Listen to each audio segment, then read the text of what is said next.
Hey there, grab yourself a coffee and enjoy the story. The elevator doors closed with a soft ping, sealing Grace Morgan inside the steel capsule for the last time.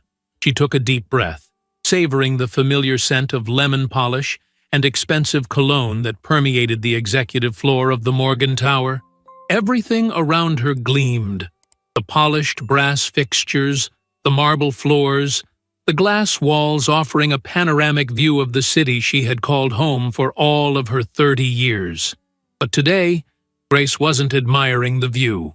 Her fingers trembled slightly as she pressed the button for the underground parking garage, where her assistant, Charlotte, waited with a modest sedan that looked nothing like the luxury vehicles Grace typically drove. "Are you absolutely certain about this, Miss Morgan?" Samuel Reynolds asked, his voice heavy with concern.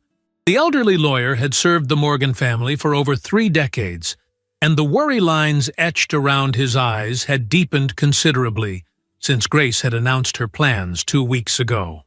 "I've never been more certain of anything, Samuel," Grace replied, her amber eyes reflecting the determination that had made her father, James Morgan, one of the most successful businessmen in America. "For once in my life, I want someone to see me. Just me, not the Morgan fortune or the company or the social standing." Samuel nodded reluctantly. As the trustee of the Morgan estate and Grace's legal advisor since her father's passing 3 years earlier, he understood her reasoning better than most. He had witnessed firsthand how Grace's dating life had become a parade of opportunists and social climbers, each one more interested in her bank account than her heart. "The arrangements have been made as you requested," Samuel said, consulting his tablet. "The property is leased for 1 year under the name Grace Williams. It's a modest 3-bedroom house in Millfield, approximately 2 hours from here. Charlotte has established your cover identity as a freelance graphic designer, with a reasonable but not extravagant income. Your primary accounts will remain frozen except for the special account we've created, with enough funds to maintain your new lifestyle convincingly." Grace nodded, the weight of the diamond earrings she wore suddenly feeling heavy and conspicuous. She reached up and removed them, dropping the small fortune into Samuel's outstretched palm. "And the company? The board has been informed that you're taking a sabbatical for personal reasons. They've agreed to maintain the current executive structure with quarterly remote check-ins, which I'll facilitate. As the majority shareholder, you can, of course, return at any time, but they'll manage without direct leadership for the agreed 12 months.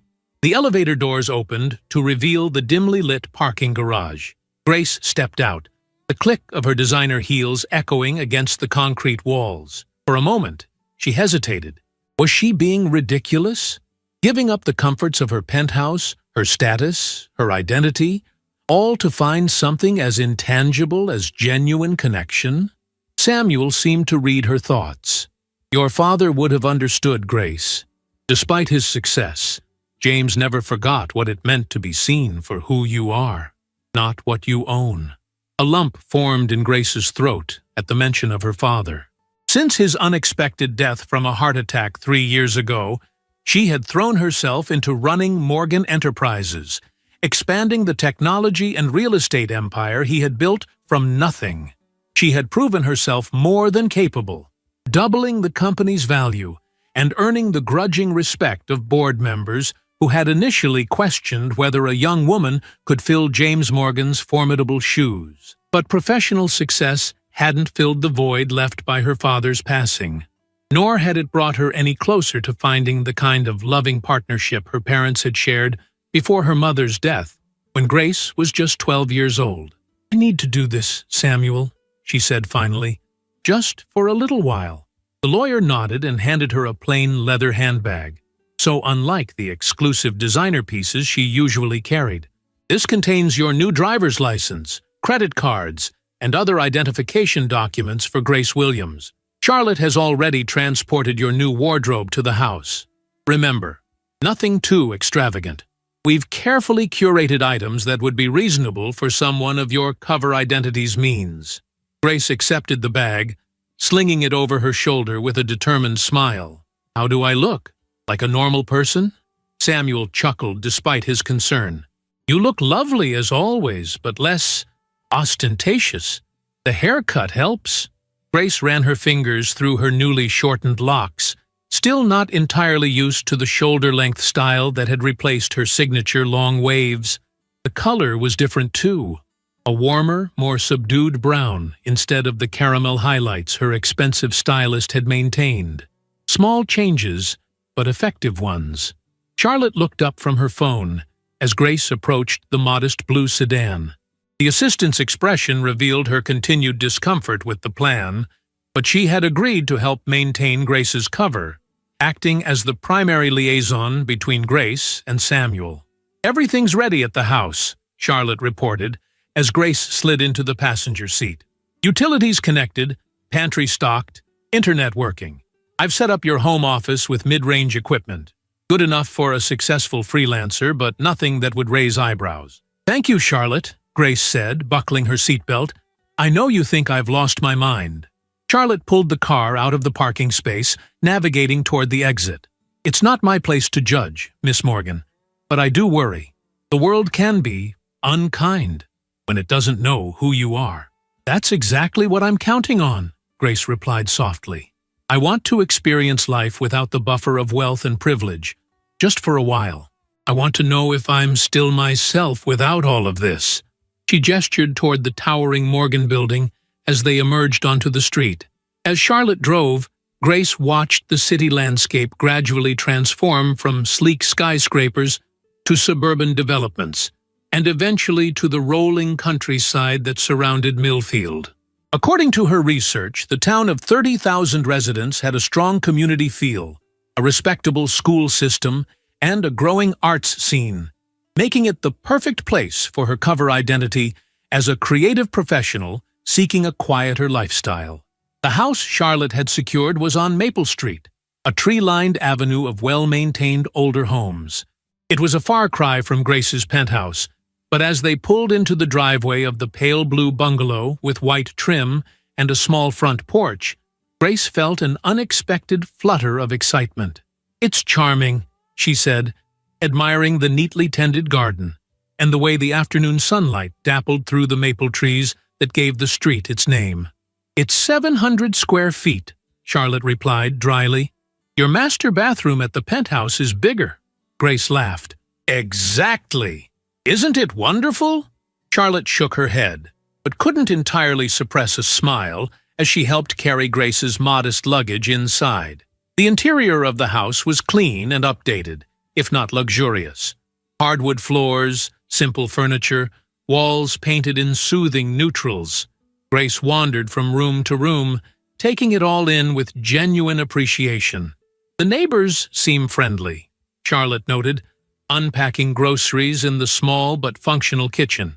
"The woman next door brought over a plate of cookies when I was setting things up yesterday. Said her name was Margaret and invited the new neighbor to a community barbecue next weekend." "Perfect," Grace said, picking up a framed photograph of herself with her parents, one of the few personal items she'd brought. It had been taken on her 10th birthday, long before her mother's illness and her father's subsequent immersion in work. They looked happy, normal, just a family celebrating together, their wealth not immediately apparent in the casual setting of their lakeside cabin. "I've created a portfolio website for your design business," Charlotte continued, efficiently organizing the kitchen cabinets. "Nothing too flashy, but with enough clients and testimonials to seem established.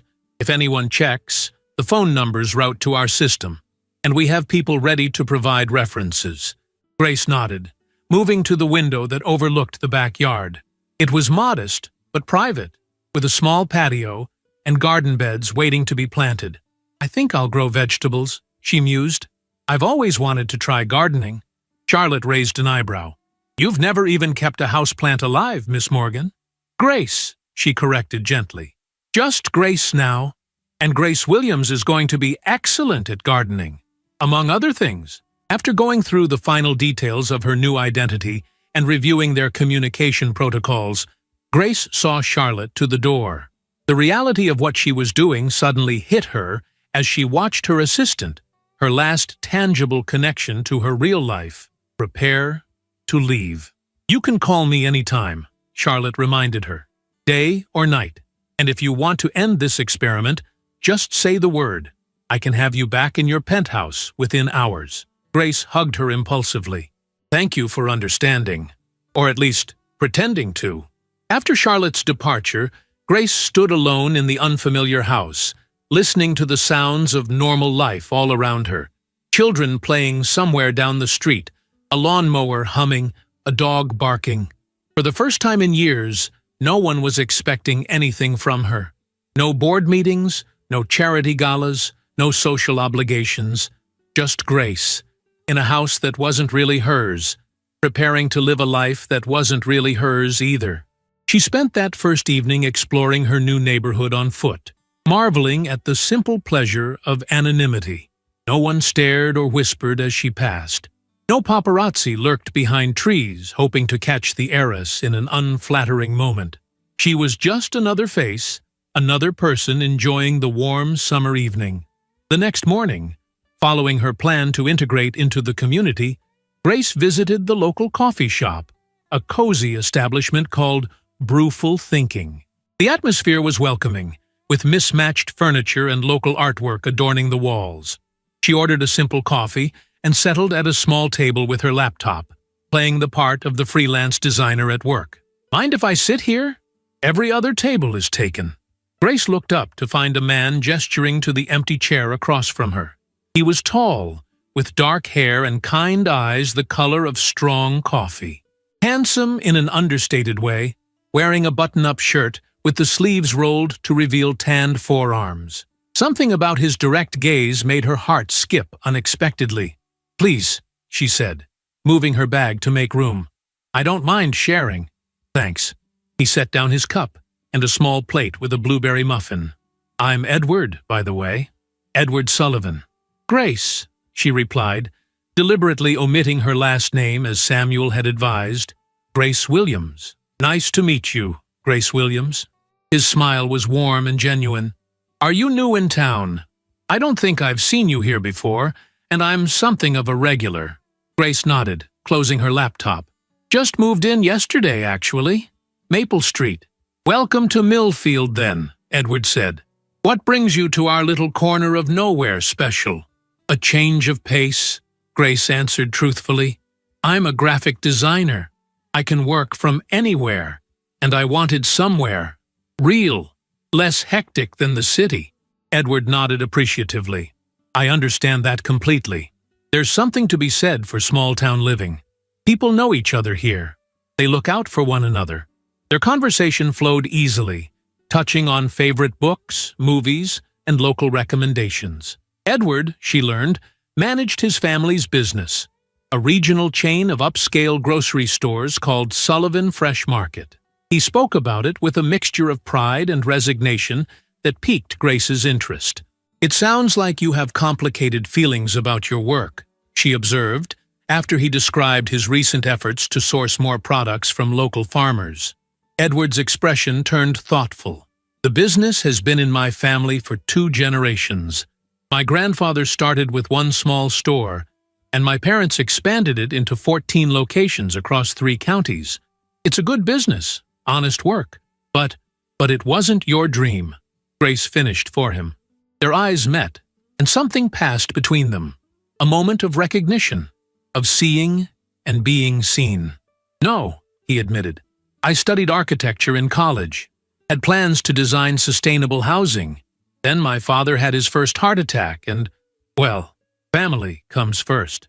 Grace felt a pang of empathy, remembering her own abrupt transition into leadership after her father's death.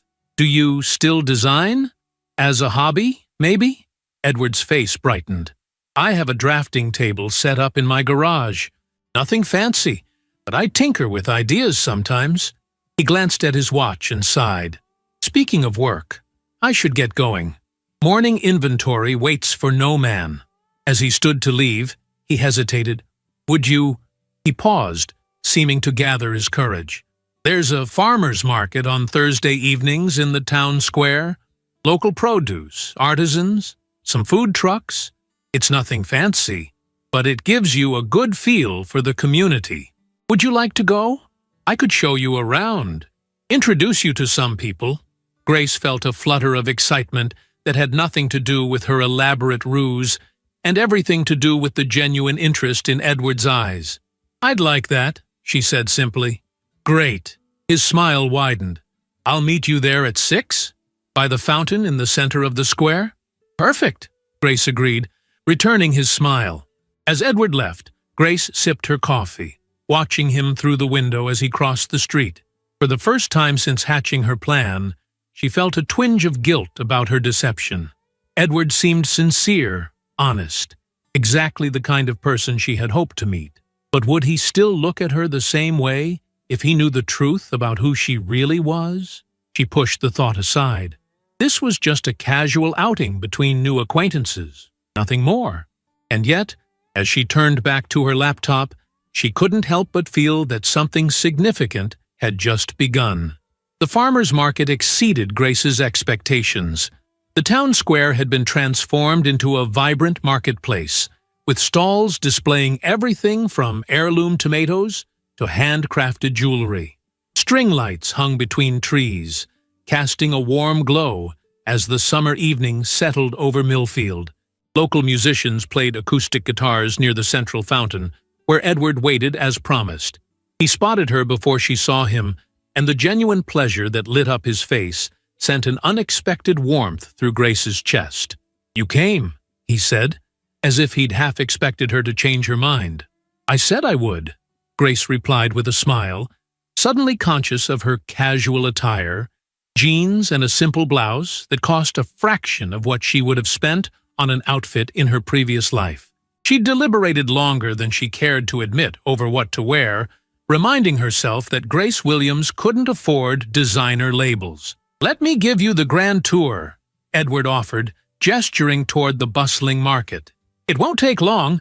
Millfield's idea of grand is fairly modest." They wandered through the market together, Edward greeting vendors by name and introducing Grace as Millfield's newest resident. Everyone welcomed her warmly, several insisting she sample their wares: a slice of sourdough bread, a wedge of artisanal cheese, a sweet strawberry still warm from the afternoon sun. "The Sullivan family has been coming to this market since before I was born," Edward explained as they paused at a honey vendor's stall. "My mother used to bring me here as a kid. I'd get to choose one treat if I behaved during her shopping." "And did you? Behave, I mean?" Grace asked, amused by the image of a young Edward trying to be on his best behavior. "Not always," he admitted with a laugh, "but my mother has always had a soft spot for me. I'm her only child, and she tends to be protective." Something in his tone caught Grace's attention. "Protective how?" Edward hesitated, then sighed. "Let's just say she has very specific ideas about the company I should keep, especially when it comes to dating." Grace nodded slowly, understanding dawning. "Ah, she wants you to find someone from the right sort of family?" "Exactly," Edward confirmed, looking slightly embarrassed. "Someone who understands our position in the community, as she puts it, preferably from another successful business family, with the right connections and background." Grace felt a knot form in her stomach. The irony wasn't lost on her. In her real identity, she would likely meet all of Edward's mother's criteria, and then some. As Grace Williams, however, she would be precisely the kind of woman Diane Sullivan would disapprove of. "And what do you want?" she asked quietly. Edward's expression softened as he looked at her. "Someone real. Someone who cares more about who I am than what my family owns." The simple honesty in his answer made Grace's heart ache. It was exactly what she herself had been searching for, what had driven her to this elaborate charade in the first place. They continued their stroll, stopping to watch a group of children dancing to a fiddler's lively tune. The conversation flowed easily between them, touching on childhood memories, favorite books, and dreams for the future. Grace was careful to keep her stories aligned with her cover identity. But she found she could be truthful about many things: her love of art, her desire to create something meaningful, her hopes of someday having a family of her own. "Hungry?" Edward asked as they passed a row of food trucks. "Taco Mike makes the best fish tacos this side of the Mississippi." Grace laughed. "That's quite a claim. I'll have to judge for myself." They shared a meal at a picnic table, their knees occasionally brushing underneath, sending small electric currents through Grace. There was something so refreshingly straightforward about Edward. No pretense, no agenda, just genuine interest and easy conversation. "Edward! What a lovely surprise!" The sharp, cultured voice cut through their conversation like a knife. Grace looked up to see an elegant woman approaching their table, her silvery blonde hair perfectly styled, her linen dress and pearl necklace screaming old money. Even without Edward's sudden tension, Grace would have recognized Diane Sullivan from her striking resemblance to her son, the same dark eyes, though hers were cooler, more calculating. "Mother," Edward said, standing to greet her with a quick kiss on the cheek. "I didn't expect to see you here tonight." "Clearly," Diane replied, her gaze sliding to Grace with polite curiosity that didn't quite mask her assessment. "And who might this be?" "This is Grace Williams," Edward said. "She just moved to town." "Grace, this is my mother, Diane Sullivan."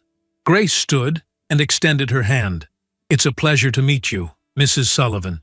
Diane's handshake was brief, her smile not quite reaching her eyes. "Welcome to Millfield, Miss Williams. What brings you to our little community?" "Grace is a graphic designer," Edward answered before Grace could speak. "She moved here from the city for a change of pace." "How interesting," Diane said, in a tone that suggested it was anything but. "And what sort of work do you do exactly? Corporate clients? Advertising agencies?" Grace maintained her pleasant expression, recognizing the interrogation for what it was. "Mostly independent projects. Book covers, brand identities for small businesses, that sort of thing." "Freelance," Diane clarified, the slight emphasis making the word sound vaguely disreputable. "How flexible." "Mother," Edward warned quietly. Diane smiled brightly, ignoring her son's discomfort. "You simply must join us for dinner at the house sometime, Miss Williams. I'd love to hear more about your work. Perhaps next Sunday. We always have a family dinner." The invitation was clearly a challenge, not a genuine offer of hospitality. Grace recognized the tactic. She'd seen similar maneuvers in corporate boardrooms, opponents extending seemingly friendly overtures designed to test and evaluate. "That sounds lovely," Grace replied smoothly. "Thank you for the invitation." Edward shot her a look of surprise mixed with admiration. Clearly, he hadn't expected her to accept. "Wonderful," Diane said, her smile tightening almost imperceptibly. "Edward can give you the details. Now, I really must run. I'm meeting the committee for the hospital fundraiser." She turned to her son. "Don't forget, you're presenting the quarterly numbers to the board tomorrow morning, 9 o'clock sharp." "I'll be there," Edward assured her. With a final assessing glance at Grace, Diane departed, her posture perfect as she navigated through the crowd. "I'm sorry about that," Edward said once his mother was out of earshot. "She can be a bit intimidating," Grace suggested. "I was going to say intrusive, but yes, that too." He sighed, running a hand through his hair. "You don't have to come to dinner. I know it wasn't a genuine invitation." Grace found herself reaching across the table to touch his hand. "Actually, I'd like to come. Unless you'd rather I didn't?" The relief in Edward's eyes was immediate. "No, I'd like you to come. I just don't want you to feel ambushed. Sunday dinners at the Sullivan house can be intense. My mother considers them an opportunity to discuss business and conduct subtle interrogations of any new acquaintances." "I think I can handle it," Grace assured him, unable to suppress a small smile at the irony. If only he knew how many high-pressure business dinners she had navigated as CEO of Morgan Enterprises. As the evening drew to a close, Edward walked Grace back to her house on Maple Street.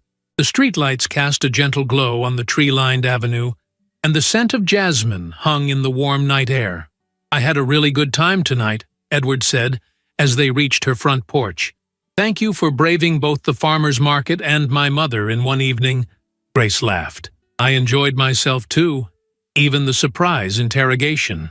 They stood facing each other in the soft porch light, a moment of expectant silence stretching between them.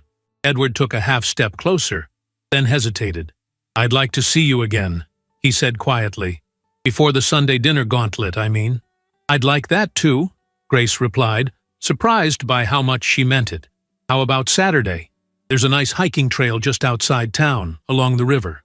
Nothing strenuous, more of a nature walk, really. We could pack a lunch." "That sounds perfect." Edward smiled, relief and pleasure mingling in his expression. For a moment, Grace thought he might kiss her, but instead, he squeezed her hand gently. "Good night, Grace Williams," he said, his voice warm. "Welcome to Millfield."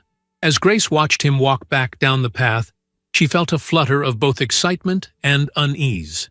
This evening had been exactly what she'd hoped for when she crafted her plan. A genuine connection, free from the complications of wealth and status.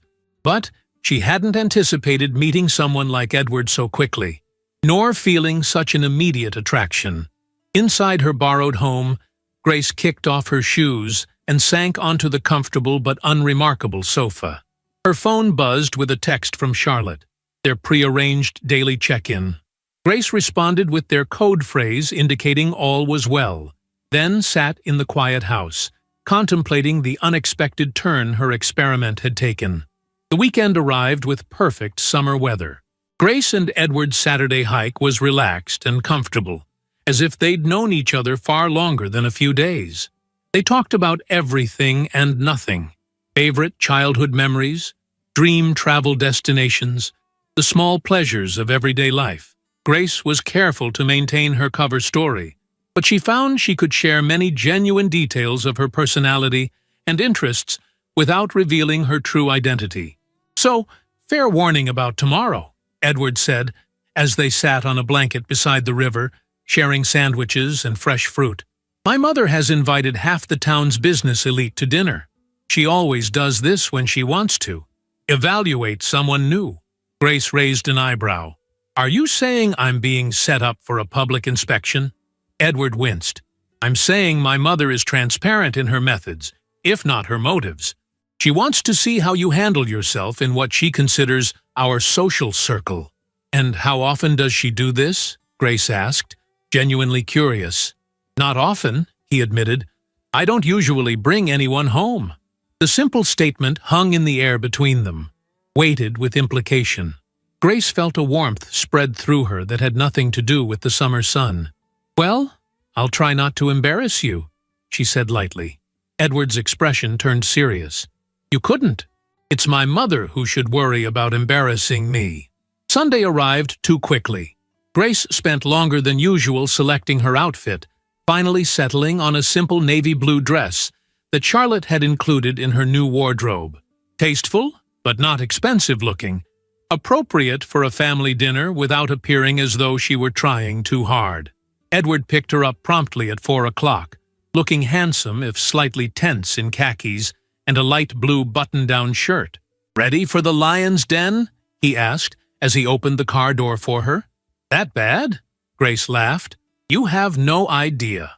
The Sullivan family home was exactly what Grace had expected. A large colonial-style house set back from the road on manicured grounds, with a circular driveway and formal gardens.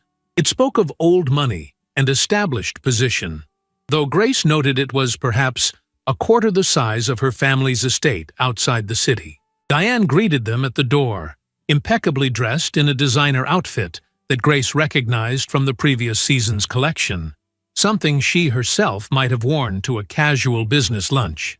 "Edward, darling, and Miss Williams, how lovely you could join us." Diane's smile was practiced, her handshake brief. "Thank you for inviting me, Mrs. Sullivan," Grace replied. "You have a beautiful home." "Oh, we've been here for 20 years, Diane said, leading them through a formal foyer into a spacious living room where several people were already gathered with drinks. "The property has been in the Sullivan family for 3 generations. though we've made significant improvements." Grace recognized the statement for what it was, a declaration of established wealth and position. She had heard similar comments countless times at social functions, usually from those most concerned with asserting their status. "Everyone. You know Edward, of course. And this is his friend, Miss Grace Williams.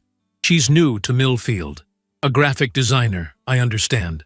The subtle emphasis on friend and graphic designer wasn't lost on Grace, nor was the slight pause before each term. She smiled pleasantly as Edward introduced her to the assembled guests.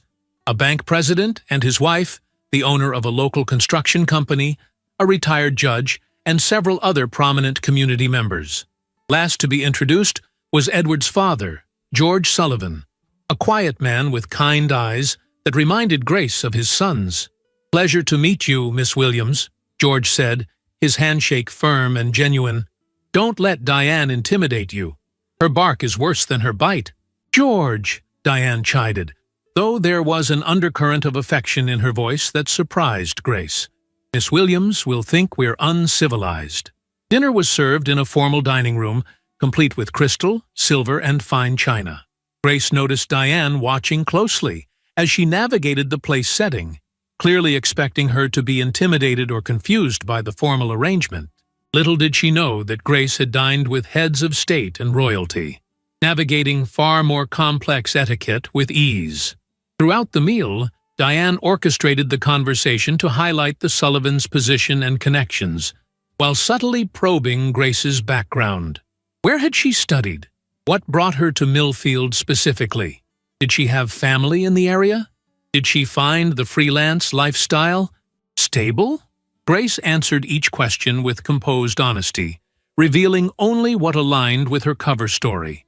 She was beginning to understand Edward's complicated relationship with his mother.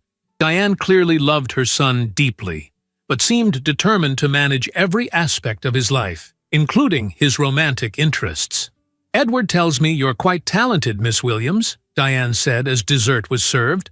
"Perhaps you might be interested in refreshing some of our store branding.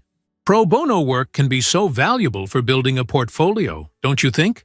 Grace felt Edward tense beside her, but maintained her pleasant expression. "That's very thoughtful, Mrs. Sullivan, but I'm fortunate enough to have a full client roster at the moment. My portfolio is quite robust."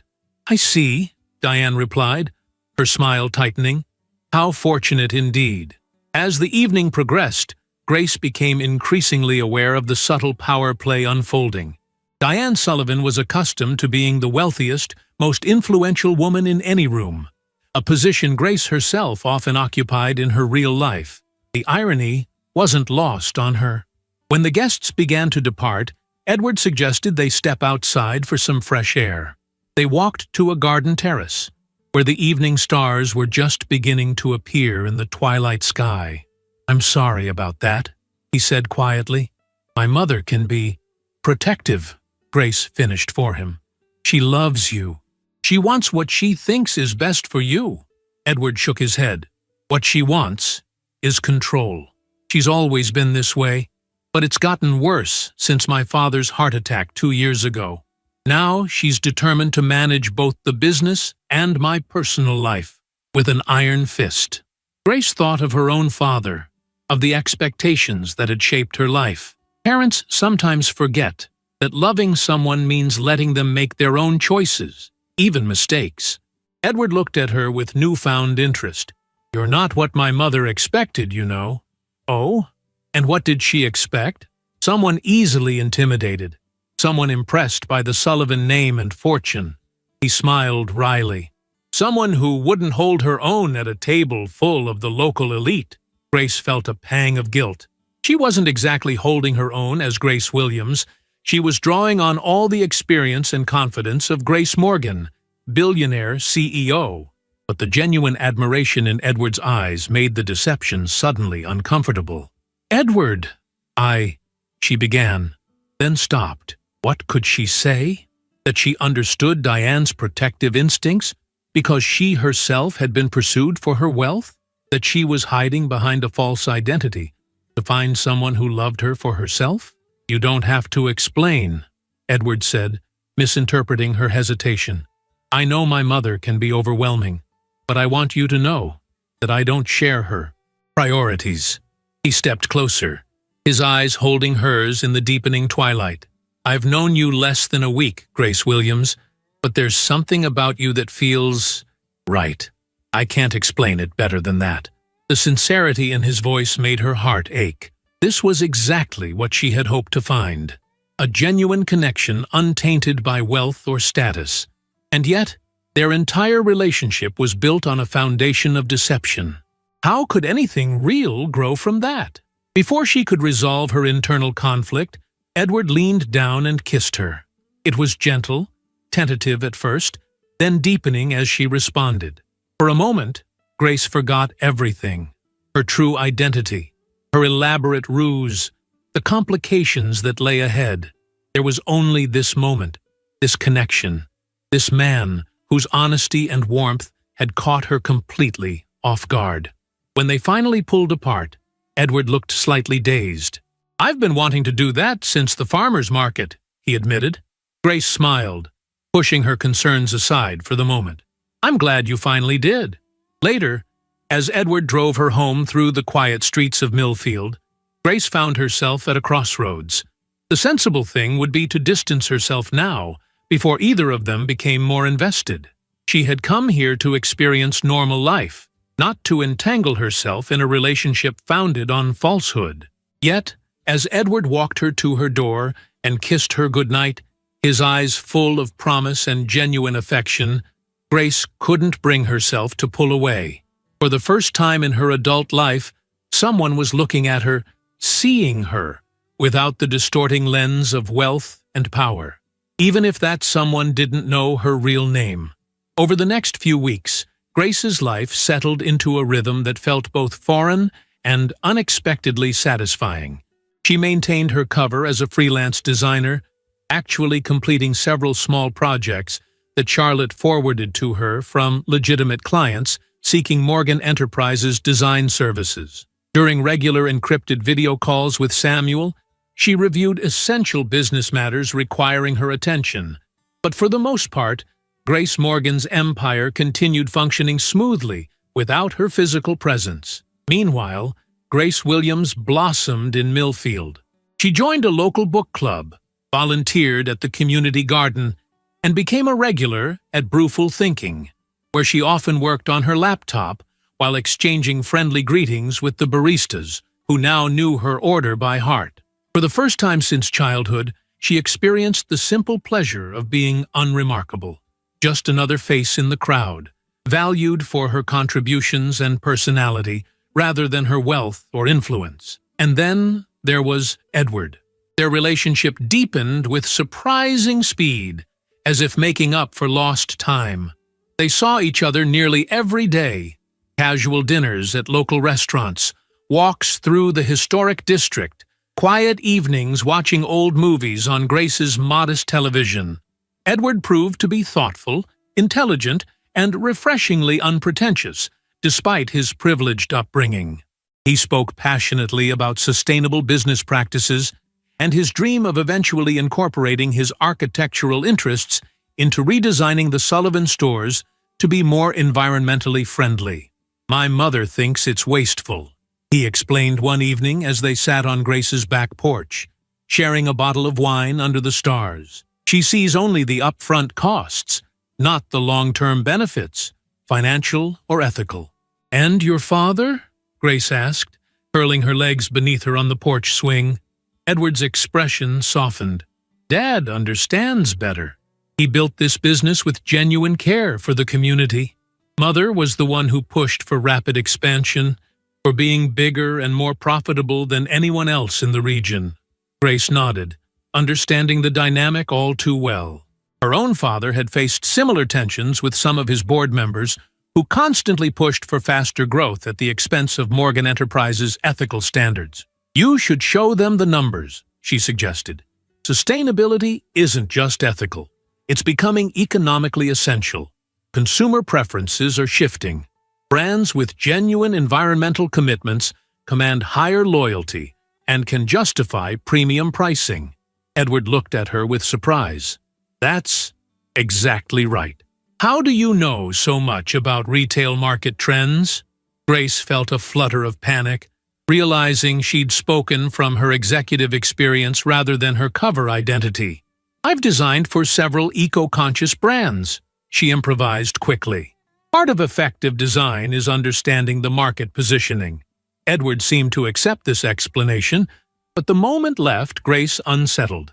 These slips were becoming more frequent as she grew comfortable with Edward. Casual references to business principles or financial concepts that would be unusual for someone of Grace Williams's background.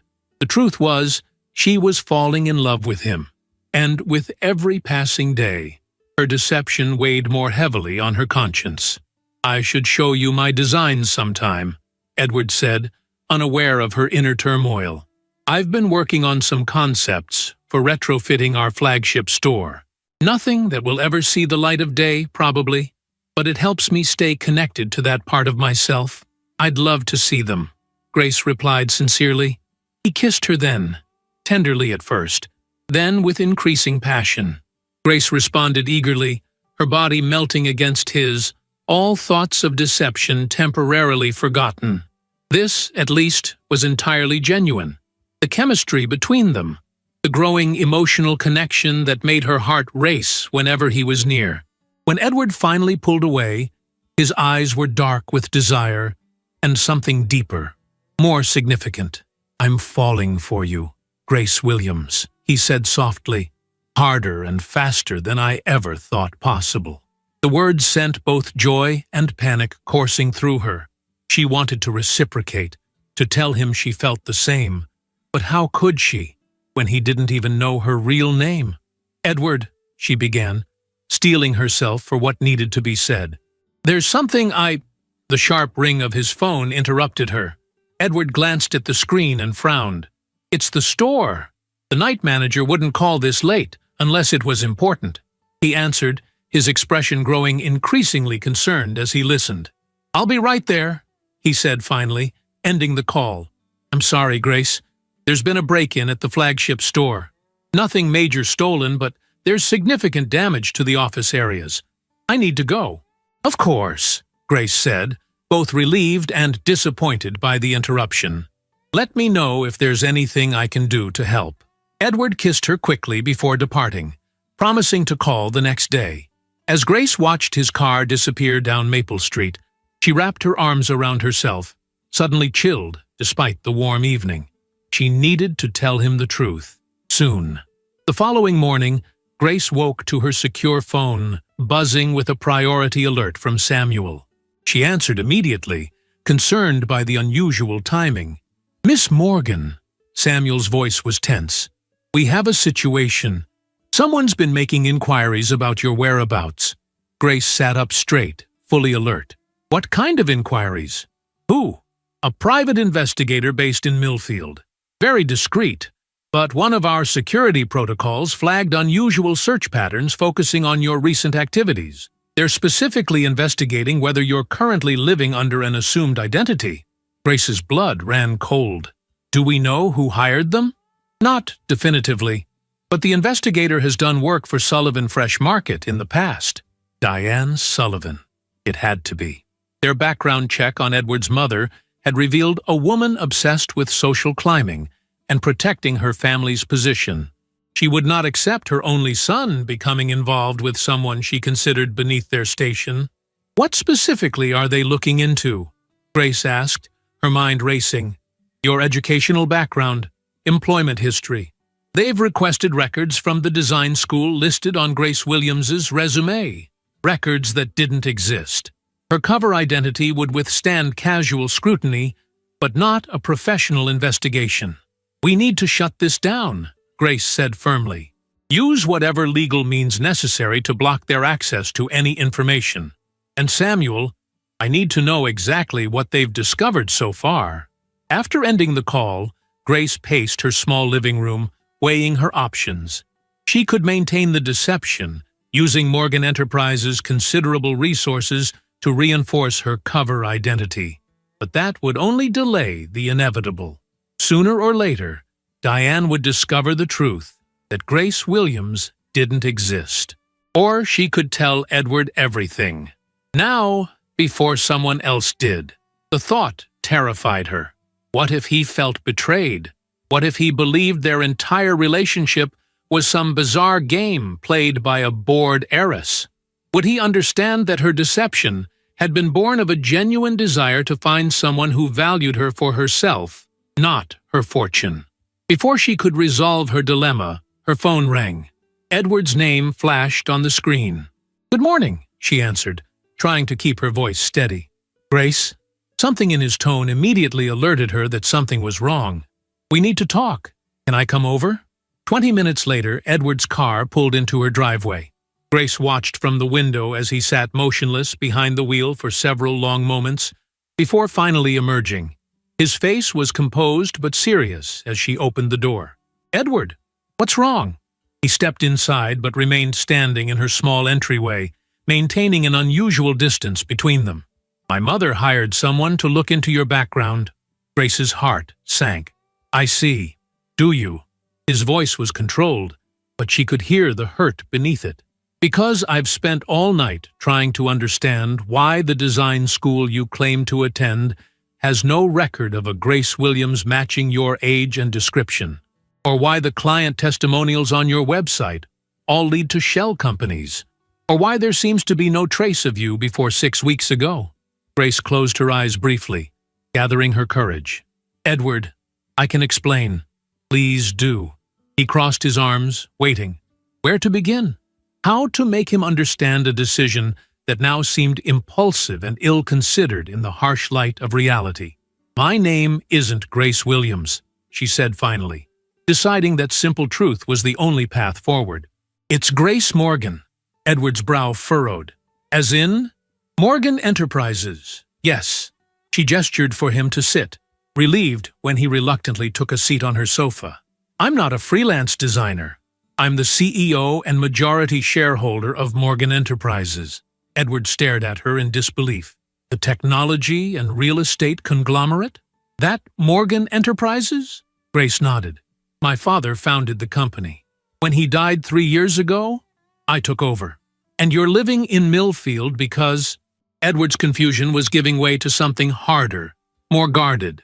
"Because I wanted to experience life without the complications of extreme wealth," Grace explained, the words sounding hollow even to her own ears. "My entire adult life, I've been pursued for my money, my status, my connections, never for myself. I wanted to know if I could form genuine connections based on who I am, not what I own. So this was, what? Some kind of social experiment? A wealthy woman slumming it in a small town for kicks?" The hurt in his voice cut through her. "No, Edward, it wasn't like that. I never expected to meet someone like you, to feel this way so quickly. And how exactly do you feel, Grace?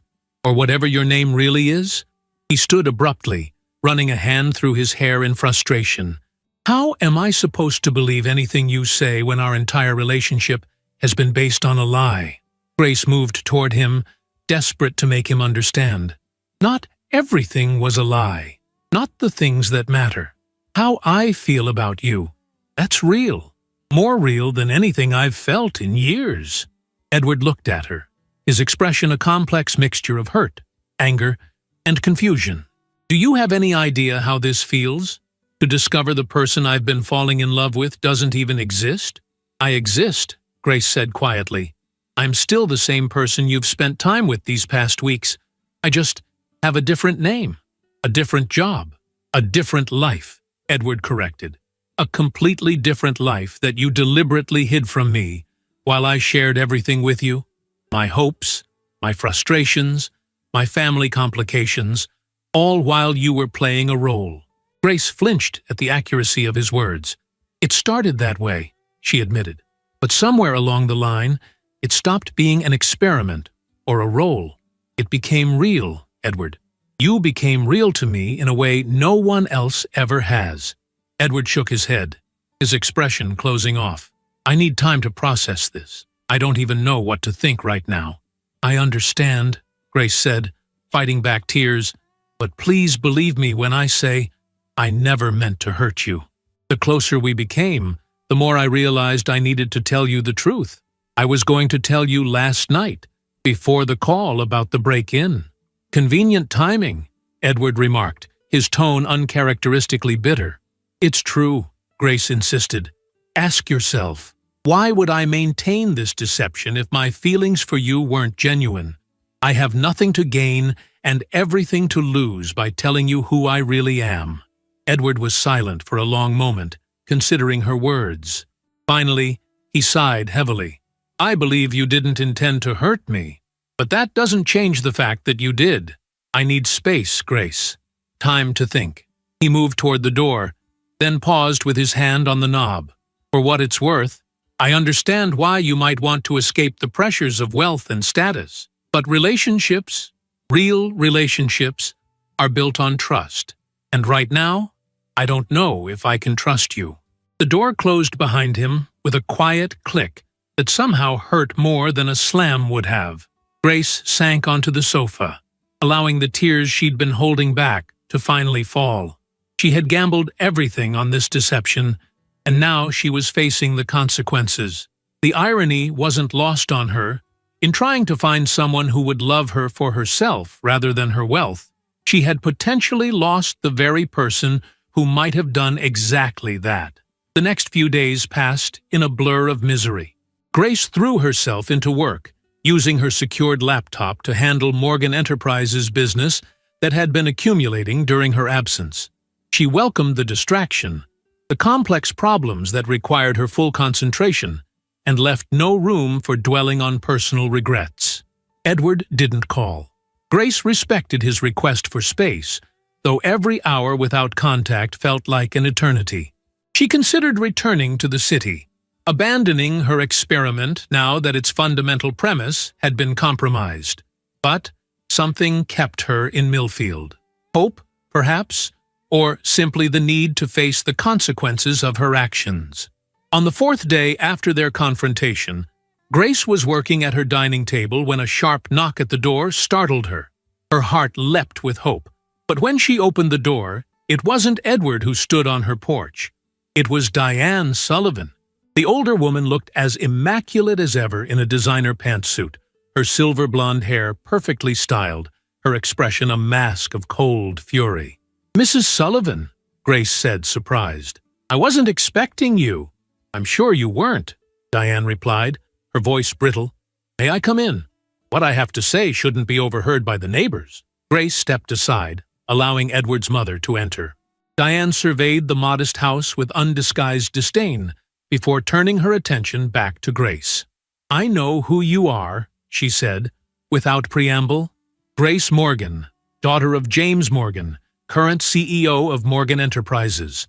Net worth estimated at $4.6 billion, according to last quarter's financial reports. Your investigator was thorough," Grace acknowledged, maintaining her composure. "What I don't know," Diane continued as if Grace hadn't spoken, "is what game you're playing with my son. It's not a game, Mrs. Sullivan. I genuinely care for Edward." Diane's laugh was sharp and humorless. "Please, women like us don't play at being poor without an agenda. What is it you want? Information on our business? Some twisted thrill? Or is my son just an amusing diversion for a bored billionaire?" The accusation stung precisely because it touched on Grace's own doubts about her actions. "You misunderstand my motives. I wanted to experience genuine connection without the distortion of extreme wealth." "How noble," Diane said sarcastically. "And in the process, you toyed with my son's emotions, made him believe he was falling in love with someone who doesn't exist." "Grace Williams is who I am without the trappings of wealth," Grace insisted. "The connection between Edward and me is real." Diane stepped closer, her voice dropping to a dangerous softness. "Let me be perfectly clear, Miss Morgan. You will end this charade immediately. You will leave Millfield and never contact my son again." Grace felt a surge of indignation. "With all due respect, Mrs. Sullivan, that decision isn't yours to make. It's between Edward and me. Is it?" Diane pulled an envelope from her handbag and tossed it onto the dining table. Perhaps these will change your mind. Grace opened the envelope with growing dread.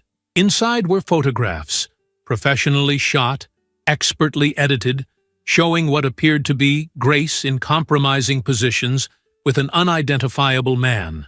The timestamp on the images showed dates when she had been with Edward. "These are fake," Grace said, her voice shaking with anger. "I was with Edward on these dates. You've fabricated evidence to make it look like I was unfaithful." Diane's smile was cold. "Prove it. In the meantime, Edward will receive these tomorrow morning unless you're gone from Millfield by tonight. End things cleanly, and these photos disappear. Continue this farce, and I'll make sure my son sees exactly the kind of woman you really are." "You would hurt your own son with lies just to control his life?" Grace was genuinely shocked by the lengths Diane would go to. "I'm protecting him from a manipulative woman who's been lying to him since the day they met." Diane adjusted her purse strap, preparing to leave. "You have until morning, Miss Morgan. Don't underestimate me." After Diane's departure, Grace sat motionless at her dining table, staring at the fabricated photos. The manipulation was expertly done. Without knowing her own whereabouts on the dates in question, even she might have been convinced by the images. She had encountered corporate espionage, hostile takeover attempts, and ruthless competitors in her business life, but nothing had prepared her for this level of personal malice. Diane Sullivan was willing to devastate her own son emotionally to maintain control over his life. Grace's first instinct was to call Edward immediately, to warn him about his mother's scheme. But would he believe her? Their relationship was already damaged by her deception. How would it look if she now accused his mother of fabricating evidence without proof? No. She needed more than accusations. She needed evidence of Diane's manipulation and a plan to counter it. With sudden determination, Grace picked up her secure phone and called Samuel Reynolds. "Miss Morgan," he answered promptly. "How can I help you?" "Samuel," Grace said, her voice steady with resolve, "I need a team of our best digital forensic experts and private investigators in Millfield immediately. And contact Charlotte. I need her to bring me some things from my personal safe." It's time Grace Morgan made an appearance. The battle lines had been drawn.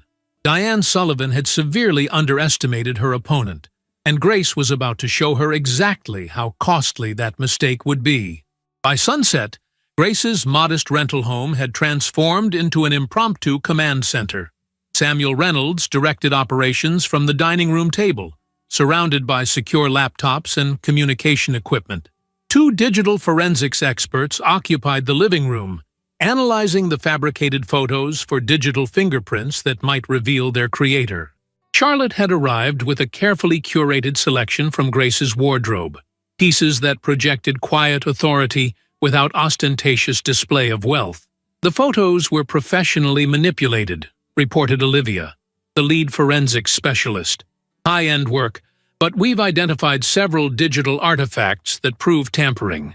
The lighting angles don't match between your face and body in 3 of the images, and there's inconsistent pixel density around the edited areas." "True," Grace nodded, processing this information. "Can you trace who created them?" "We're working on it. The metadata has been stripped, but there are remnants suggesting they were edited on a subscription-based professional photo editing platform. If we can identify the account, do whatever's necessary," Grace authorized. "I want concrete proof of who commissioned these forgeries." Samuel cleared his throat. "Miss Morgan, I've completed the background review on Diane Sullivan you requested. There are several concerning findings." Grace joined him at the dining table, where he had compiled a comprehensive dossier on Edward's mother. "Show me." "Mrs. Sullivan has a pattern of interference in her son's relationships," Samuel explained, displaying a series of reports. "We've identified 3 previous instances where promising relationships ended abruptly after her intervention. In one case, 5 years ago, she orchestrated a job offer in another state for a woman Edward was dating seriously. And Edward never discovered his mother's involvement? Apparently not. She's quite skilled at manipulating situations while maintaining plausible deniability. Grace wasn't surprised. Diane Sullivan had struck her as someone accustomed to getting her way through whatever means necessary. What about her business practices? Anything problematic there? Samuel hesitated before sliding another folder toward her. This is where things become more serious. Sullivan Fresh Market presents itself as committed to community values and ethical sourcing. However, our investigation has uncovered evidence of systematic wage theft at several locations, manipulation of vendor contracts, and possibly questionable accounting practices designed to underreport profits. Grace leaned back, considering this information. Edward doesn't know, does he, about any of this? The operational structure suggests he's deliberately kept in the dark.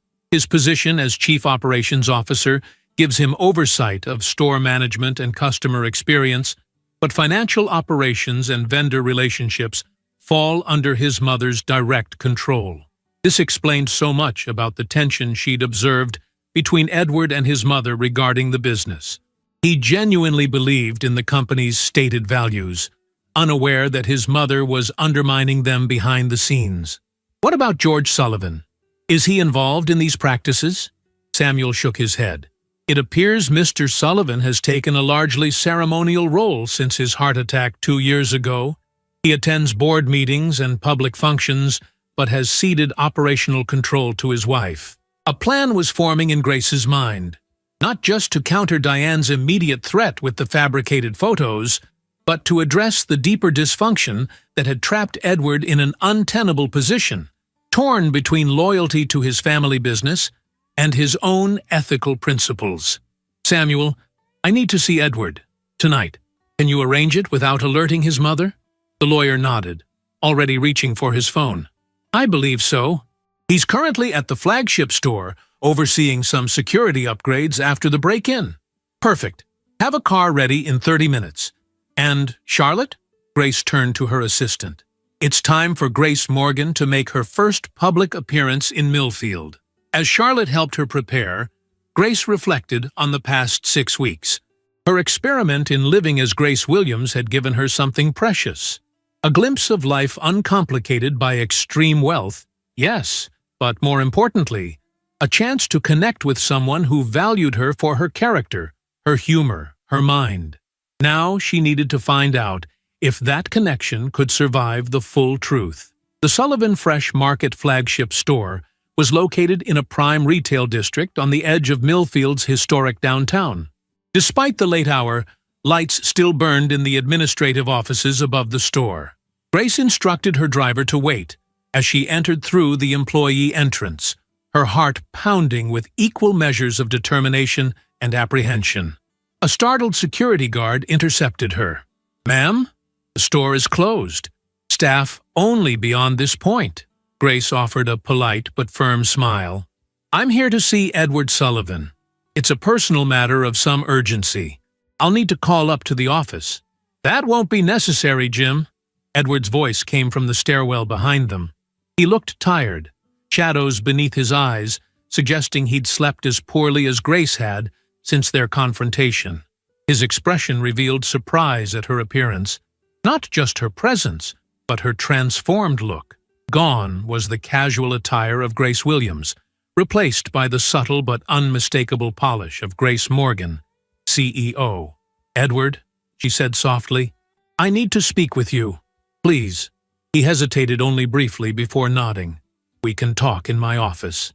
Grace followed him up the stairs in silence, acutely aware of the physical and emotional distance between them compared to the easy intimacy they'd shared just days earlier. Edward's office was modest but well-appointed, with large windows overlooking the town and, incongruously, an architect's drafting table in one corner. "Your designs?" Grace asked, nodding toward the table where detailed sketches of a building were visible. "Just a hobby," Edward replied, his tone guarded. "What did you want to discuss?" Grace took a deep breath. "Your mother came to see me today." Edward's expression hardened. What did she want? Instead of answering directly, Grace placed the envelope of forged photos on his desk. "She brought these. They're meant to show me being unfaithful to you during dates when we were actually together. They're expertly fabricated, Edward." She threatened to give them to you tomorrow morning unless I leave Millfield tonight and end our relationship. Edward stared at the envelope without opening it, his knuckles whitening as he gripped the edge of his desk. Why are you telling me this? Because you deserve the truth. All of it. Grace moved closer, willing him to look at her. I deceived you about my identity, and that was wrong. I should have trusted you with the truth once I realized my feelings for you were genuine. But your mother is deceiving you too, in ways that go far beyond these photos. His eyes finally met hers, wary but attentive. Explain. Sullivan Fresh Market isn't what you believe it to be. Grace proceeded carefully, knowing she was about to shatter his perception of his family legacy. Your mother has been engaging in business practices that directly contradict the values you think the company stands for. Wage theft, predatory vendor contracts, creative accounting to hide profits. That's a serious accusation, Edward said, his voice tight with tension. Do you have proof? Yes. Grace placed a thumb drive on the desk next to the envelope. Everything is documented here. My team has verified the information independently. Your team, Edward repeated, a hint of bitter irony in his voice. Of course you have a team. Edward, I know you're angry with me, and you have every right to be. But this isn't about us right now. It's about your mother being willing to manipulate and lie, to both of us, to maintain control. She's done it before, with other relationships you've had. Edward's expression shifted from skepticism to a dawning realization. Alexis, he murmured. She suddenly got that amazing job offer in Seattle. Your mother arranged it, Grace confirmed gently. There's a pattern, Edward. She isolates you from anyone she can't control, anyone who might challenge her authority over your life, or reveal the truth about how she runs the business. Edward moved to the window, staring out at the town lights as he processed this information. The silence stretched between them, heavy with unspoken emotions. Even if what you're saying about the business is true, he finally said, why should I believe anything else from you? You've been lying to me from the moment we met. Not about everything, Grace replied, moving to stand beside him. Not about how I feel about you. Not about who I am, fundamentally. My name and my financial situation aren't the sum of my identity, Edward. Aren't they? He turned to face her. You're Grace Morgan, billionaire CEO. That shapes everything about your life, your choices, your perspective. How can you claim it doesn't define you? Because I've lived both lives now, Grace answered simply, and in the ways that matter most, how I treat people, what I value, what brings me joy. I'm the same person whether I'm Grace Williams or Grace Morgan. Edward studied her face, searching for truth. Why did you really come to Millfield? The whole truth this time. Grace met his gaze steadily. After my father died, I threw myself into running his company. I excelled at it, but something was missing. Every relationship I had felt transactional. Every potential partner seemed more interested in what I represented than who I was. I started to wonder if I would ever find someone who saw me, just me, without the distorting lens of extreme wealth. So you created Grace Williams? Yes. It was supposed to be a temporary experiment, living simply, anonymously, to see if I could form genuine connections based solely on my character and personality. I never expected to meet someone like you so quickly, never anticipated falling in love. The words hung in the air between them, a truth she hadn't fully acknowledged until this moment. You love me, Edward said, not quite a question. I do, Grace admitted, which is why I can't leave Millfield based on your mother's threats. I can't walk away from what we might have without fighting for it. But I also won't lie to you anymore about anything. Edward closed his eyes briefly, his expression pained. I need time, Grace, to process everything. The photos, the business allegations, your real identity. It's too much to absorb all at once. I understand, Grace said, though her heart ached at the continued distance between them. Take whatever time you need. But please, look at the evidence before you speak with your mother. And know that whatever you decide about us, I want what's best for you." As she turned to leave, Edward's voice stopped her at the door. "For what it's worth," he said quietly, "I fell in love with the woman who talked passionately about design principles, who volunteered at the community garden even though she clearly had no idea what she was doing, who listened to my dreams without judgment. If that woman is the real you, then maybe there's something worth salvaging here." Grace offered a small, hopeful smile. "She is the real me, the most real I've ever been." The following morning, Grace woke early after a restless night. She had done all she could. The next move belonged to Edward. While waiting for word from him, she channeled her nervous energy into work, reviewing quarterly projections for Morgan Enterprises' tech division. The knock at her door came just after 10 o'clock. When she opened it, Edward stood on her porch, his expression grave but determined. "I reviewed everything," he said without preamble. "The photos, the business records, all of it." Grace nodded, her heart pounding. And I confronted my mother this morning." This wasn't what Grace had expected. "What happened?" Edward's laugh held no humor. "She denied everything at first. Then, when I showed her the evidence, she justified her actions. The business practices were necessary competitive measures. The manipulation of my relationships was maternal protection. She actually believes she's been acting in my best interest." "I'm sorry, Edward," Grace said softly, meaning it. Despite everything Diane had done, she was still his mother, and this revelation had clearly shaken him deeply. "Don't be. It needed to happen." He ran a hand through his hair, a gesture Grace had come to recognize as a sign of his frustration. "I've been blind, Grace. Willfully blind to who my mother really is, to what our family business has become under her leadership. What will you do now?" Edward's expression hardened with resolve. "I've called an emergency board meeting for this afternoon. My father and I still control majority voting rights. We're going to address the ethical violations, implement new oversight measures, and make personnel changes where necessary." "Your mother won't take that well," Grace observed. "No, she won't, but it's not negotiable." Edward's voice softened. "My father was devastated by the evidence. He blames himself for stepping back after his heart attack, for not paying closer attention. He's determined to make things right." Grace stepped aside, inviting him in.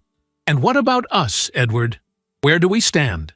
He entered the house, but remained standing in the entryway, his expression troubled. "I'm still processing everything, Grace. The trust between us was broken. That can't be fixed overnight." "I know," she acknowledged, her heart sinking despite her understanding of his position.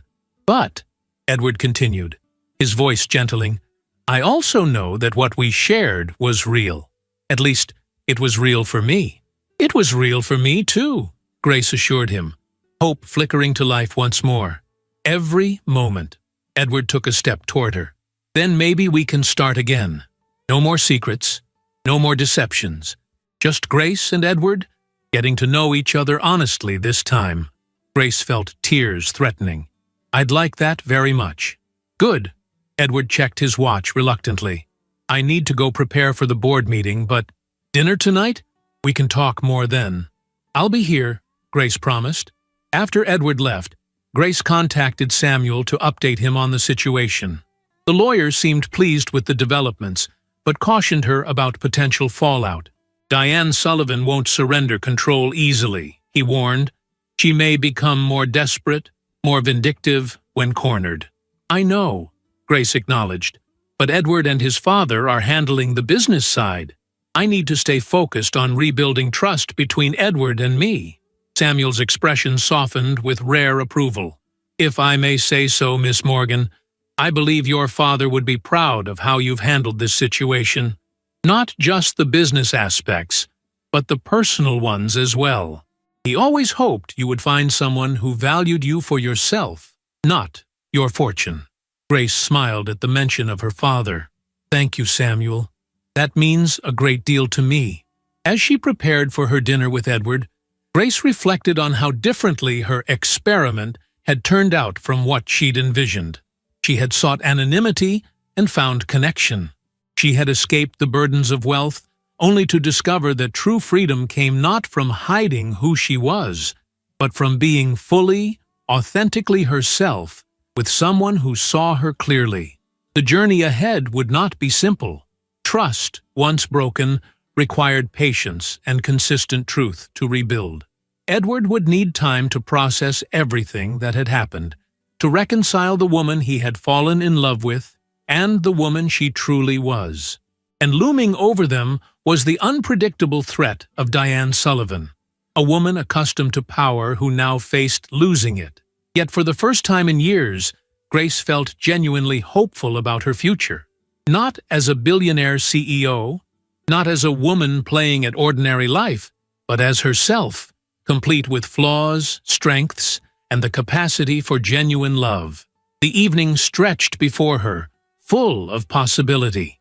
Whatever happened next, Grace knew one thing with absolute certainty. She would face it as her authentic self, with courage and an open heart. The Sullivan Fresh Market boardroom crackled with tension. Edward stood at the head of the conference table, his father seated to his right, both men's expressions grim with determination. Around the table sat the other board members, longtime family friends and business associates who had watched the company grow from a single neighborhood store to a regional powerhouse under the Sullivan family's leadership. Diane Sullivan arrived last, sweeping into the room with the confident authority of someone unaccustomed to having her decisions questioned. She wore an elegant cream-colored suit, her silver blonde hair arranged in a perfect updo, diamonds glittering at her ears and throat. The picture of success and control. "What's this emergency about, Edward?" she asked, taking her customary seat opposite her husband. "I had to reschedule 3 important meetings today." Edward met his mother's gaze steadily. "This meeting is about the future of Sullivan Fresh Market, Mother. Specifically, about certain business practices that have come to light." Diane's expression flickered with momentary uncertainty before her composure reasserted itself. "What practices are you referring to?" Instead of answering directly, Edward distributed folders to each board member. "Please review these documents carefully.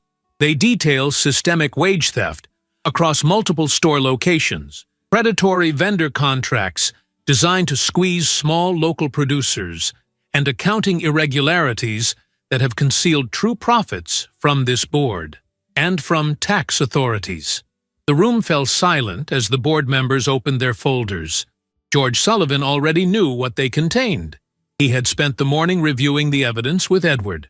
The others reacted with varying degrees of shock and dismay as they processed the information.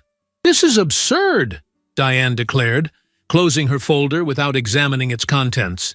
"Whatever these documents purport to show is either fabricated or grossly misinterpreted."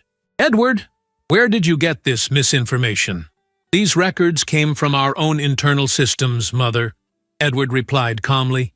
"Accounting data, payroll records, vendor contracts, all authenticated and verified by independent forensic accountants this morning." "Independent?" Diane latched onto the word. "Meaning what, exactly? Who's behind this witch hunt?" Edward ignored the question.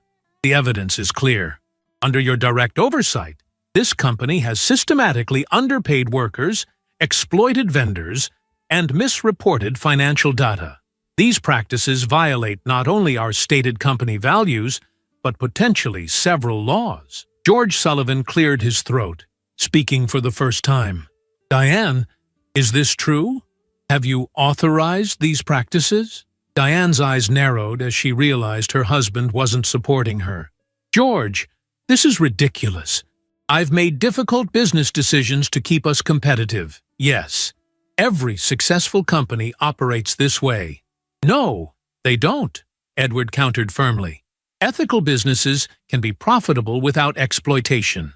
You've betrayed everything this company was supposed to stand for, everything my grandfather built, everything Dad believed we were continuing." Diane's face hardened. "So now you're an expert on running this business? After spending years indulging your architectural fantasies while I handled the hard realities of keeping us profitable?" "This isn't about my interests outside the company," Edward replied, refusing to be baited. "This is about integrity, about honesty, two values that seem increasingly foreign to you, Mother, in business and in your personal conduct." The shift in topic was subtle, but unmistakable. Diane stiffened, a flicker of apprehension crossing her face. Edward continued, his voice steady. "While investigating these business practices, I also discovered evidence of your interference in my personal life. Fabricated photos, manipulated job offers to drive away women I cared about, systematic deception designed to control who I could be close to." Several board members shifted uncomfortably, clearly feeling they were witnessing a family matter beyond their purview. But Edward wasn't finished. This pattern of behavior, the dishonesty, the manipulation, the willingness to harm others for personal gain, extends from your management of this company to your treatment of your own family. It ends today. Diane looked around the table, realizing she was isolated. "You can't possibly believe you can remove me from this company," she said, her voice dangerously quiet. "I built Sullivan Fresh Market into what it is today. Without me, you'd still be a single store struggling to compete with the national chains." "No one disputes your business acumen, Diane," George said gently. "But methods matter. Ethics matter. The company you've built isn't the one we thought we were running. And that's why the board will vote today on a new leadership structure," Edward added. "One with proper oversight, transparent accounting, and ethical treatment of employees and vendors as a non-negotiable priority." Diane's laugh was sharp with disbelief. "You need my shares to make any significant changes, and I will never vote to diminish my own authority in this company." "Actually," George interjected, "our family trust holds 51% of voting shares. Edward and I together control that trust. We don't need your approval, Diane." The color drained from Diane's face as she realized the extent of her miscalculation. "George, you wouldn't do this to me. After 36 years of marriage? After everything we've built together?" For a moment, George's resolve seemed to waver. He had loved this woman for most of his adult life, had built a family and a business with her. But when he spoke, his voice was firm despite its gentleness. "I'm not doing this to you, Diane. I'm doing it for our company, our employees, our community, and for our son, whom you've manipulated and deceived. Most of all, I'm doing it because it's right." The board meeting proceeded with clinical efficiency after that. Diane sat in rigid silence as the votes were tallied, as a new organizational structure was approved, as her direct oversight of financial operations was reassigned to a committee that would include independent auditors. She was not removed from the company entirely. She remained a major shareholder and board member, but her unilateral control had been decisively broken. As the meeting concluded, Diane stood abruptly. "This isn't over," she said, looking directly at Edward. "You've made a serious mistake today, both of you." Her gaze shifted to include her husband. Without waiting for a response, she gathered her belongings and left the room, her heels clicking sharply against the polished floor. Edward exchanged a concerned glance with his father. They had anticipated her anger, but the cold calculation in her eyes suggested she was already planning her counterattack. "She won't take this lying down," George said quietly once the other board members had filed out. "You know that, don't you?" Edward nodded. "I know, but we did what was necessary." "Your mother isn't evil, son," George sighed, suddenly looking every one of his 62 years. "She's driven, ambitious, protective in her own way. Somewhere along the line, those qualities twisted into something harder, more ruthless. I should have seen it happening. Should have intervened years ago." "Pete, we can't change the past," Edward replied, placing a hand on his father's shoulder. "But we can build a better future for the company, for our family too, if Mother is willing to accept the changes. And if she isn't?" Edward had no answer for that. Later that evening, Edward arrived at Grace's home for their dinner, his expression weary but relieved. "It's done," he said as she welcomed him inside. The board voted unanimously for the restructuring once they saw the evidence. My mother has been removed from direct financial oversight. How did she take it? Grace asked, leading him to the small dining area where she had prepared a simple meal. Edward's laugh was mirthless. About as well as you'd expect. She's furious, humiliated, and already plotting her revenge, I'm sure. Against the company? Against me? Against us? Edward accepted the glass of wine Grace offered. She blames you for all of this, you know. She's convinced herself that you orchestrated everything to damage our family business. Grace nodded thoughtfully. It's easier for her to see me as a villain than to acknowledge her own actions. Exactly. Edward took a long sip of wine, then set the glass down with deliberate care. Grace, there's something I need to say. About us. Grace's heart skipped nervously. Despite his agreement to start fresh, his tone suggested complications ahead. I'm listening. When I discovered who you really were, I felt betrayed, manipulated. But today, watching my mother's reaction to being exposed, I realized something important. He met Grace's eyes directly. Your deception came from a place of vulnerability, wanting to be loved for yourself, not your wealth. Hers came from a place of control, wanting power over others, including me. Edward, please, let me finish, he said gently. I understand now why you created Grace Williams. And I understand that the woman I fell in love with, the intelligent, compassionate, occasionally stubborn woman who challenged me to think differently about business and sustainability, that woman is real, whether her name is Williams or Morgan. Grace felt tears threatening. She is real. She's the most authentic version of myself I've ever been able to be. Edward reached across the table to take her hand. Then that's who I want to build a relationship with. Not the billionaire CEO, not the fictional freelance designer, but you. Just you, with all your complexity and contradictions. Even knowing how much more complicated your life might become? Grace asked. Being with me means scrutiny, publicity, assumptions about your motives. Even then, Edward confirmed without hesitation, though I have to admit, it's a lot to process. My mother's been demonizing wealth disparity in relationships my entire life, just in the opposite direction from what we're facing. I've internalized more of that thinking than I realized. Grace laughed softly. So we're both bringing baggage to this relationship. That seems appropriately normal, doesn't it? Refreshingly so. Edward agreed with a smile that finally reached his eyes. They shared a quiet dinner, carefully navigating the delicate process of reintroduction. Grace Morgan getting to know Edward Sullivan without pretense or deception between them. They discussed their childhoods, their relationships with their parents, the pressures and privileges that had shaped them. Edward spoke candidly about his abandoned architectural dreams. Grace revealed her insecurities about living up to her father's legacy. Would you consider reviving your architectural work? Grace asked, as they cleared the dinner dishes together, a domestic task that felt surprisingly natural. Not necessarily leaving the family business, but perhaps finding a way to incorporate both passions? Edward considered this. Maybe. The restructuring will free up some of my time, especially once we hire a dedicated CFO to handle the financial operations my mother controlled. Your sustainable store designs could become a signature element of Sullivan Fresh Market, Grace suggested, a way to differentiate from competitors while reflecting authentic values. You sound like a CEO, Edward teased.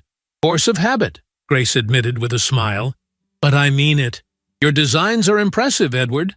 They deserve to be more than hobby projects gathering dust in your garage.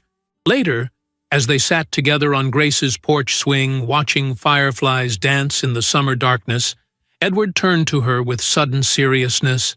What happens now? With your experiment? Will you return to your real life as Grace Morgan? It was the question Grace had been asking herself since her identity was revealed. I don't know, she answered honestly. I've loved aspects of living here. The simplicity, the community, the anonymity, but I also have responsibilities to Morgan Enterprises that I can't ignore indefinitely. A compromise, perhaps? Edward suggested. You could maintain a presence here in Millfield, while gradually resuming some of your corporate duties. The best of both worlds. Grace leaned against his shoulder, contemplating this possibility. It could work. Technology makes remote leadership possible for many aspects of my role. And Millfield is only 2 hours from corporate headquarters. Just close enough for convenience, just far enough for separation, Edward observed. They sat in comfortable silence for a few moments, the porch swing creaking gently beneath them, before Edward spoke again. There's one more thing we need to discuss. My mother. Grace straightened, sensing the shift in tone. You're worried about how she'll retaliate. She threatened you once with those fabricated photos. She won't stop there, especially now that she blames you for her humiliation at the company. Edward's expression was troubled. Diane Sullivan, with wounded pride, is a dangerous opponent, Grace. I'm not unfamiliar with corporate warfare, Grace reminded him. Morgan Enterprises has faced hostile takeover attempts, smear campaigns, industrial espionage. I can handle your mother. This is different, Edward insisted. This is personal for her. She'll aim to hurt you, to hurt us, not just professionally, but emotionally. You need to be prepared. Before Grace could respond, the harsh glare of headlights swept across the porch as a car pulled into her driveway. The sleek black sedan was unfamiliar, but the woman who emerged from it was immediately recognizable. Speaking of the devil, Edward muttered, rising to his feet. Diane Sullivan strode up the garden path with purposeful anger, her designer heels sinking slightly into the soft lawn. She wore the same outfit from the board meeting, though her perfect composure had frayed noticeably. Her hair slightly disheveled, her expression raw with fury. Mother, Edward said coolly as she reached the porch steps. This is unexpected. Is it? Diane's gaze slid past her son to focus on Grace with undisguised hostility. I thought I'd find you here, celebrating your victory with your accomplice. Mrs. Sullivan, Grace acknowledged calmly. Would you like to come inside? Perhaps we could discuss this civilly. Civilly? Diane laughed, the sound brittle with anger. Like you civilly infiltrated my son's life under false pretenses, or civilly orchestrated my removal from operational control of my own company? Edward stepped forward. Mother, that's enough. The board's decision was based on evidence of your own actions, nothing more. Evidence you never would have discovered without her, Diane retorted, jabbing a finger toward Grace. Don't be naive, Edward. Why do you think Grace Morgan, billionaire CEO, suddenly appeared in Millfield living like a commoner? She's after Sullivan Fresh Market, a hostile takeover by seduction. That's absurd, Edward began, but Grace touched his arm gently.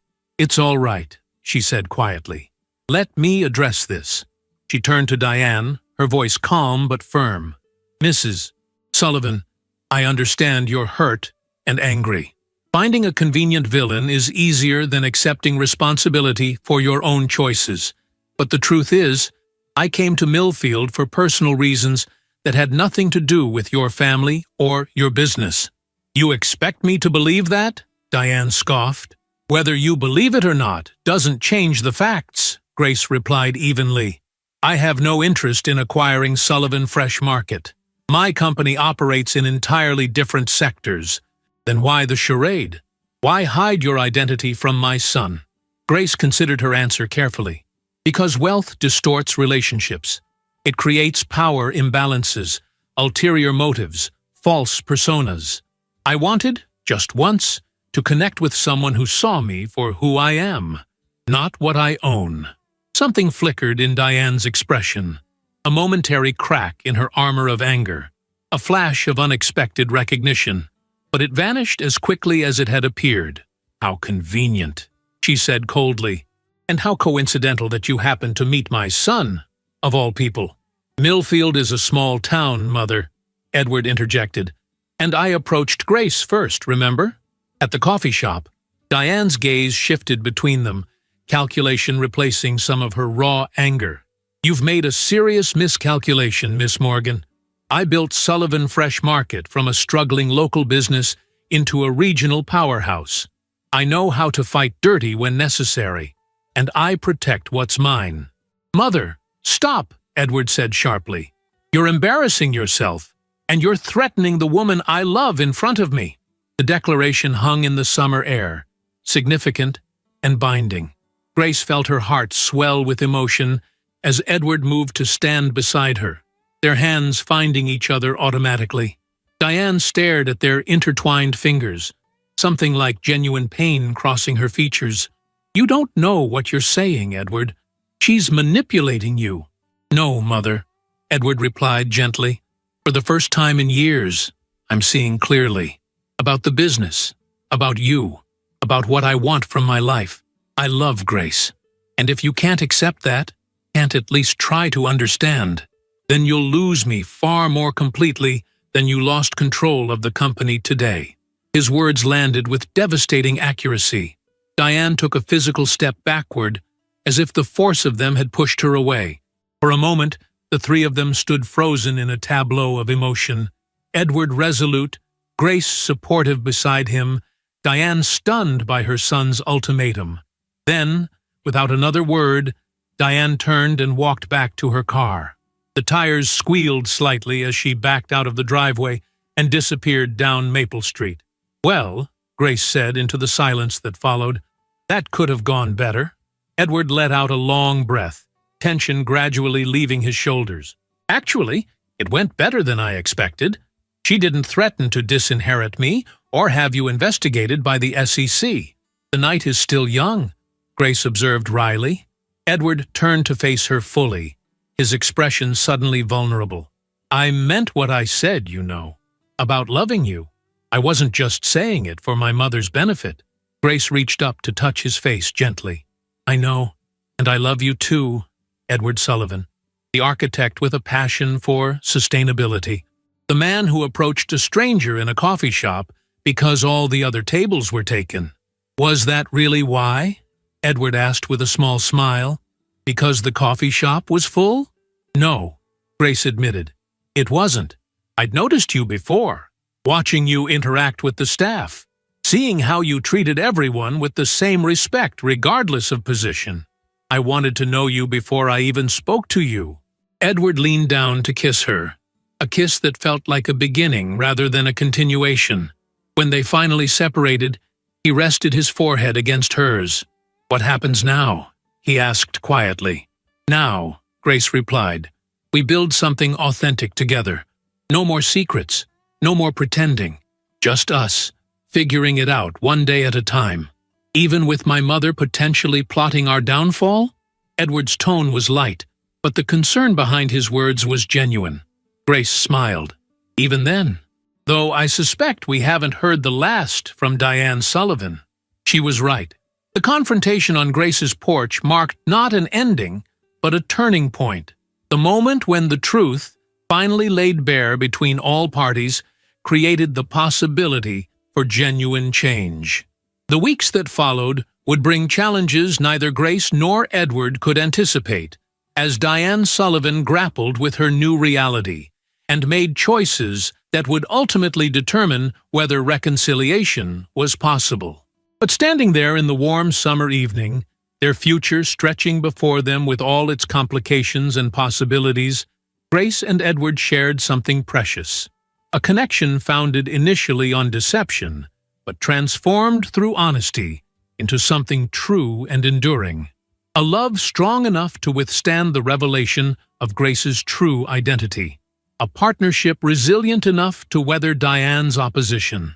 For Grace Morgan, who had spent years surrounded by wealth and power yet isolated by them, this authentic connection was worth more than all her billions. And for Edward Sullivan, who had spent his life torn between family obligation and personal aspiration, loving Grace offered a path to integration rather than compromise.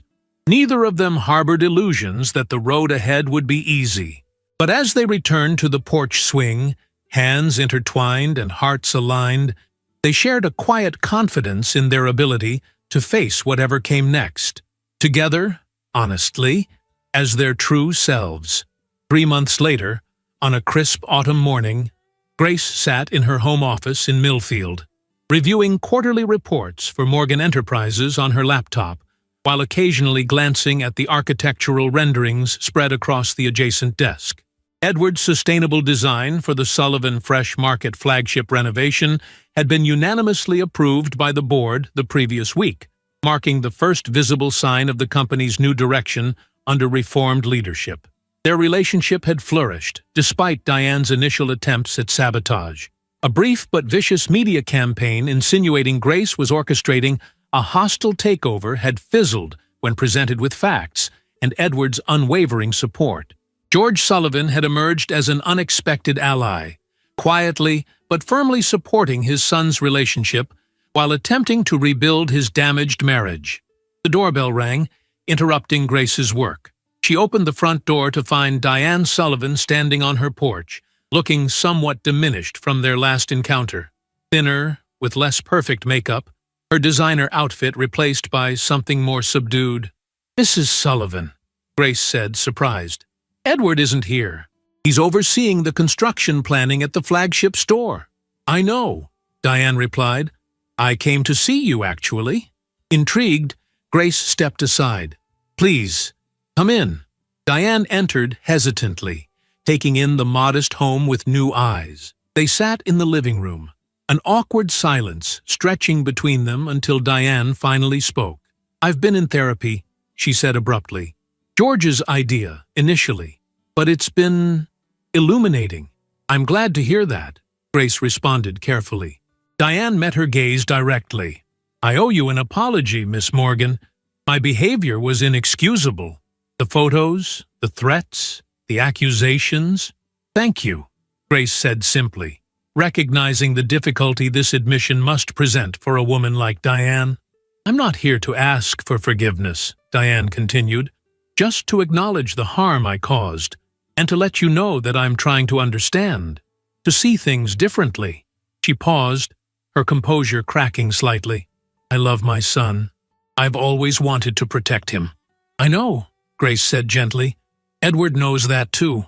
But I've been controlling him, not protecting him. I see that now." Diane's hands twisted in her lap. "When you appeared, living this simplified life, it triggered something in me. A fear I didn't even know I carried." Grace tilted her head questioningly. "What fear?" Diane's laugh was self-deprecating. "That without wealth, without status, without the trappings of success I've built my identity around, I wouldn't be enough. That I'd be the poor girl from the wrong side of town again, the one no one valued or respected." The admission was startlingly vulnerable, revealing depths to Diane Sullivan that Grace had never suspected existed. "Edward told me your family struggled financially when you were young," Grace said. "That his grandfather started the original store with the last of his savings." Diane nodded. "We were one bad month away from homelessness for years. I swore my children would never know that kind of insecurity. But somewhere along the way, financial security became about control, about power." She looked around the modest living room. "When I saw you living like this voluntarily, you, with all your billions, it felt like a judgment, a repudiation of everything I'd worked for." "It wasn't intended that way," Grace assured her. "My experiment was about finding authentic connection, not rejecting success or wealth." "I understand that now," Diane said. "Too late, perhaps, to undo the damage I've caused, but not too late, I hope, to begin rebuilding my relationship with my son." Grace considered the woman before her, still proud, still formidable, but now revealing glimpses of the vulnerability and fear that had driven her ruthless behavior. "Edward loves you," she said finally. "He's hurt and angry, but he wants his mother in his life, a mother who respects his choices, who sees him as an adult capable of making his own decisions, including his choice of you," Diane acknowledged. "Including that, yes." Diane stood, smoothing her skirt with hands that trembled slightly. "I should go. Thank you for hearing me out." At the door, she paused. "My son loves you very much, Miss Morgan." Despite my best efforts to convince him otherwise, a ghost of her old ironic humor surfaced briefly. Take care of him. He has a tender heart beneath all that Sullivan stubbornness. I will, Grace promised. And Mrs. Sullivan? It's not too late, for any of us. After Diane left, Grace stood at the window watching her departure, reflecting on the unexpected turn this morning had taken. Redemption was rarely straightforward or complete, but Diane's visit suggested possibilities that hadn't existed before, for healing, for understanding, perhaps eventually for genuine acceptance. When Edward arrived that evening, Grace shared the details of his mother's visit. His initial skepticism gradually gave way to cautious hope as he absorbed the significance of Diane's apology and vulnerability. "Do you think she's sincere?" he asked, as they prepared dinner together in the small kitchen. "I do," Grace replied, "though change won't happen overnight. Decades of behavior patterns don't disappear with a few therapy sessions." Edward nodded thoughtfully. "Dad mentioned she's been different lately, more reflective, less controlling with him." "That's a good sign," Grace observed, setting plates on the table. As they sat down to their meal in the cozy dining nook, Edward reached across to take Grace's hand.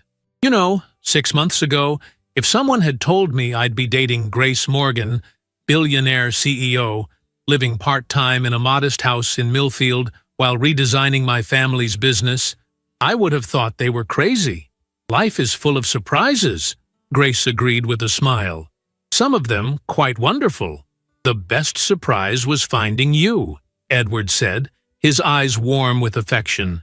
"The real you, who turned out to be a remarkable combination of Grace Williams and Grace Morgan." "Might." Grace squeezed his hand, feeling a profound sense of gratitude for this man who had seen beyond wealth and status to love the woman beneath all the labels and expectations. "I used to think wealth was the barrier to genuine connection," she reflected. "But really, it was my own fear of vulnerability, of being seen completely and judged wanting." "And now?" Edward asked. "Now I know that true connection requires courage. The courage to be fully, authentically yourself, regardless of how others might respond." Grace smiled. "A lesson worth every moment of my Millfield experiment, even the difficult ones." Outside the window, twilight settled over Maple Street. In the quiet neighborhood where Grace had sought anonymity and found love instead, porch lights began to illuminate one by one. A perfect metaphor, she thought, for the journey they had shared, from darkness into light, from deception into truth, from isolation into genuine connection. Whatever challenges awaited them, Diane's ongoing evolution, the pressures of balancing two lives between Millfield and the city, the inevitable complications of merging such different worlds, Grace felt equal to facing them, not because of her wealth or power, but because of the strength she had found in vulnerability, in honesty, in loving and being loved for exactly who she was. That, in the end, was the true fortune she had discovered in Millfield, one that no balance sheet could measure, no business success could rival, no amount of money could ever buy. If you enjoyed the story, leave a like and subscribe to the channel. And drop a comment below. What city are you watching from? And if your heart tells you to, feel free to leave me a tip on Buy Me a Coffee. Just check the first pinned comment. Thanks for keeping me company and for the coffee, and I'll see you in the next story.